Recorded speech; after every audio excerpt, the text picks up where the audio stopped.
दोस्तों नमस्कार। आज आप हमें देख रहे हैं संडे विशेष में, और संडे विशेष में आपके समक्ष देश का एक प्रतिष्ठित व्यक्ति बन चुका अर्पित गुप्ता, जो यूपीएससी 54 रैंक लाने वाले हैं, हमारे साथ जुड़े हुए हैं। आपको बताते चले कि अर्पित जी गोरखपुर जनपद के सहजनवा क्षेत्र के रहने वाले हैं, और इनकी जो प्रारंभिक शिक्षा हुई है यह सहजनवा में ही हुई है। उसके बाद 9 से 12 तक इन्होंने पढ़ाई गोरखपुर जीएन नेशनल पब्लिक से किया है। उसके बाद इन्होंने आईआईटी रुड़की में दाखिला लिया, जो कि भारत का व्हाइट हाउस कहा जाता है। निश्चित तौर पर इनके संघर्षों की कहानी एक दिलचस्प है, और एक साइंस के विद्यार्थी होने के साथ साथ यह मैकेनिकल इंजीनियर भी हैं।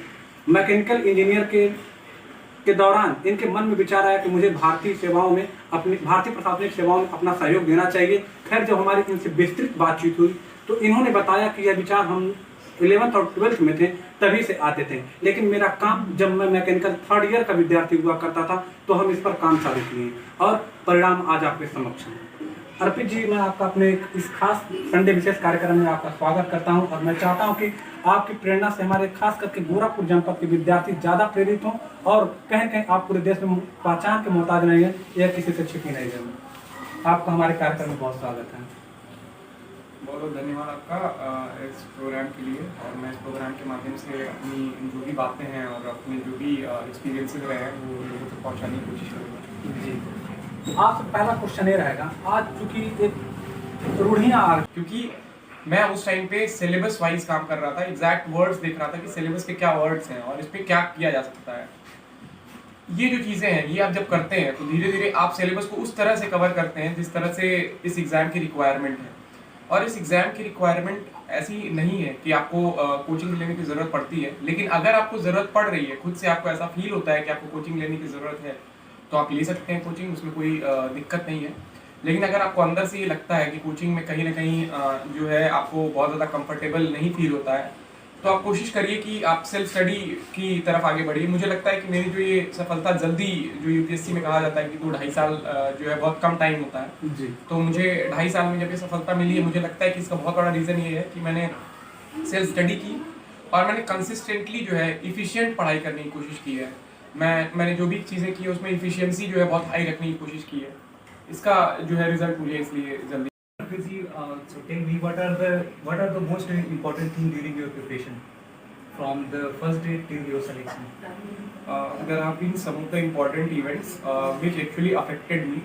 So the first and foremost was the death of my beloved grandmother.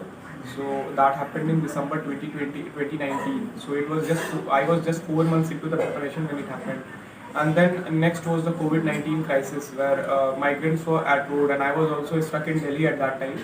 So I could see the struggle of those people. So I was really it was very emotional moment for me. I was really stressed mentally.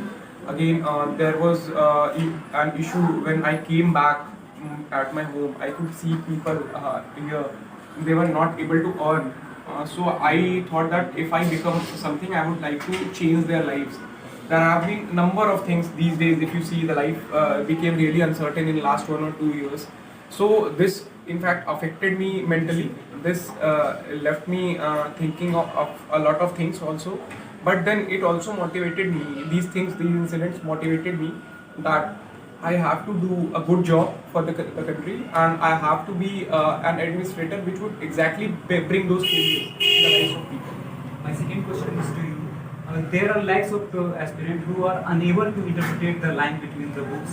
So how do you tackle these things? I would say, there are few of the subjects which are a bit difficult to comprehend. For example, economics is there and geography is there.